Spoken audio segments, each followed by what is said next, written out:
Condominiums are tricky, in a word. They are very difficult to discern, hey, I'm sitting in my condominium here in Portland, and what's happened to my value?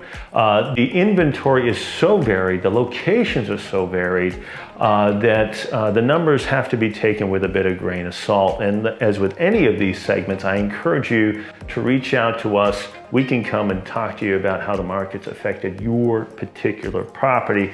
But this is especially the case when you look at the numbers for condominiums.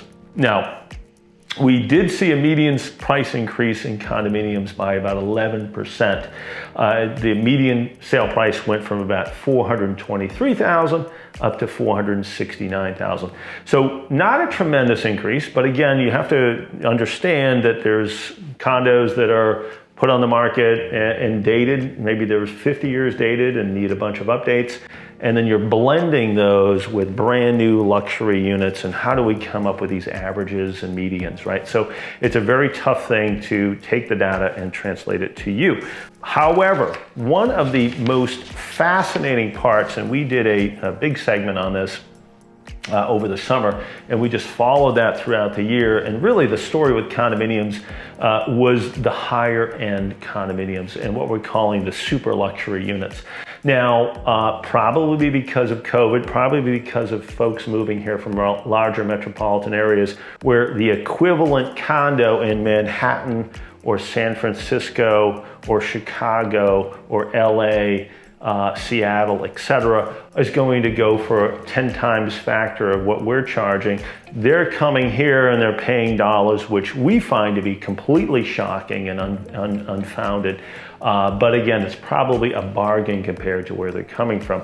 So for example, we saw our first ever 2 sales that crested over $3 million. One of them, 383 Commercial Street, unit number 706, that sold for $3.7 million.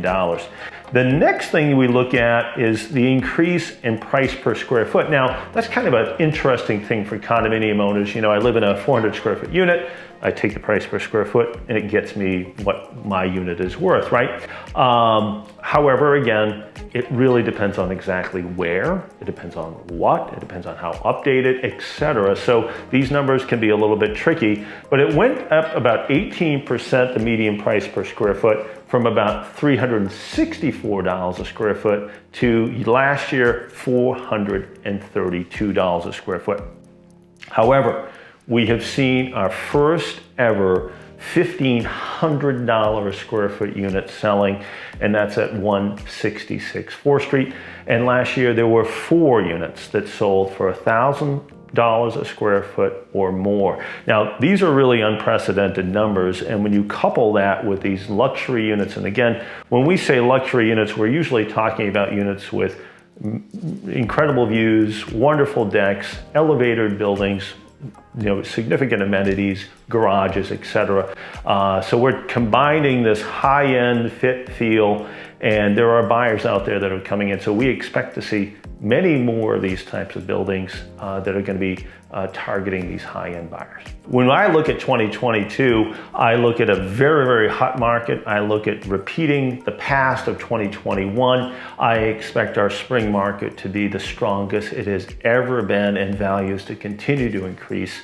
I do expect, however, once again, the seasonality of this. So come July 4th, I think things are going to soften, then they'll pick back up again in the fall. We see no major correction. We will be looking at things like the Federal Reserve's actions and interest rates, because those can certainly have an impact. But as of right now, my forecast for 22 is very rosy, especially if you're a buyer. Very rosy, especially if you're a seller, and a bit challenging if you're a buyer. For complete information on this and more information and data than you would want me to spew on about, you can go on to benchmarkmaine.com and visit the blog page. We have also on our website broken down in each one of these segments the report that's related to that. So if you own a condominium, you can go right to your report, but find all that information at benchmarkmaine.com.